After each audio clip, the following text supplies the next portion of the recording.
Well, former President George H.W. Bush at his final resting place tonight alongside his late wife and daughter. He was buried at the Presidential Library at Texas A&M University in College Station. The 41st president made decisions that impacted the world, but tonight we'll take a closer look at his work, sometimes behind the scenes, right here in the Valley.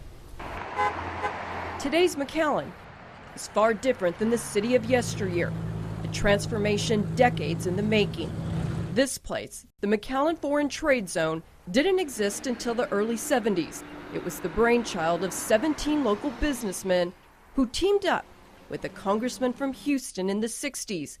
Back then, a much younger George H.W. Bush had his eye on the Senate. A deal was struck. The FTZ opened in the early 70s, paving the way for a regional manufacturing boom in the 80s. And by then, George Bush was Vice President of the United States. In 1986, Vice President George Bush will pay a visit to the Valley. Bush will be at the McAllen Civic Center campaigning for Attorney General candidate Roy Barrera. The people in South Texas like George Bush. Most having to pay $5 to eat barbecue brisket and see the Vice President. We want to work in Washington with whoever it is. It's the governor of this state. 2 years later, Mayor Othel Brand of McAllen is one of the Texas delegates. It was Bush who needed the vote. I'm calling from the Republican headquarters. Bush wanted the presidency, and one of the men in his way, Mr. Benson, how was your trip here to the Valley? It's been wonderful. I enjoy being home. Get my batteries recharged. was Mission's own Lloyd Benson, the Democrats' pick for vice president. Senator Benson, my grandmother wanted me to tell you that she was proud to bake your wedding cake. Bush won. I, George Herbert Walker Bush. Our nation had its 41st president, Mexico its 53rd. The two leaders quickly got to work, crafting what would be known as NAFTA.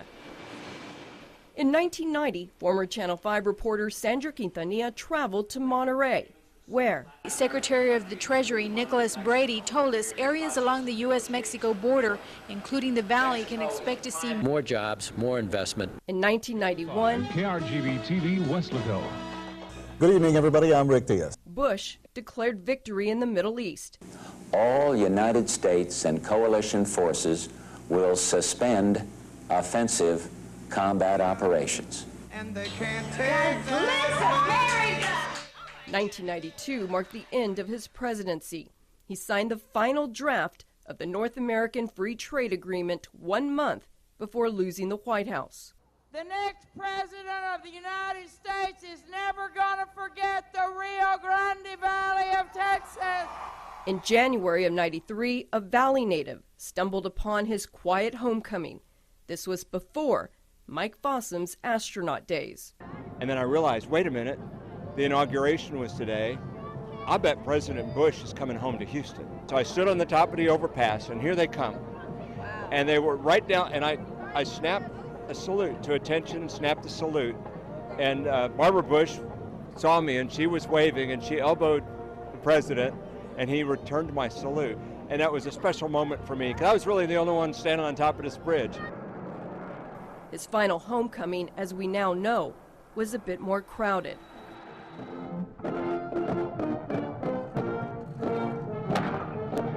He did thousands and thousands of things that he never publicized. He was a great man, and I think a great example for all of us. President Bush, 41, also credited as the driving force in establishing the Palo Alto National Park in Brownsville.